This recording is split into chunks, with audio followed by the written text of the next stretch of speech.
আজ আমার ছেলের জন্মদিন, সবাইকে আনন্দ দিতে হবে। শিয়াল আর বাঘ, তোমরা যাও, গান বাজনা রেডি করো, বড় সুন্দর মঞ্চ তৈরি করো। শিয়াল মাথা নত করে বলল, জি মহারাজ, আজকের অনুষ্ঠান হবে সবার মনে রাখার মতো। বাঘ গর্জে বলল, হুকুম, আমি নিজের হাতে এক বিশাল সাউন্ড সিস্টেম বানাবো। তারপর শুরু হলো প্রস্তুতি। বানররা গাছে গাছে রঙিন পতাকা ঝোলালো, জিরাফ উঁচু শাখায় লাইট লাগালো, হাতি জল স্প্রে করে সব জায়গা পরিষ্কার করলো, হরিণরা ফুল কুড়িয়ে এনে সাজালো মঞ্চ। সিংহ আদেশ দিল, সব প্রাণী সুন্দর পোশাক পরে আসবে, ভালো আচরণ করবে। জঙ্গলের সবাই স্যুট টাই আর টুপি পরে এলো।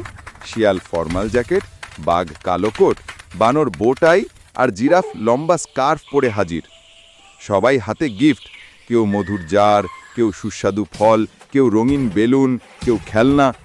মঞ্চে আলো জ্বলে উঠল, বাঘ ড্রাম বাজালো, ঢুম ঢুম। শিয়াল মাইক্রোফোনে বলল, আজ জঙ্গলের রাজকুমারের জন্ম।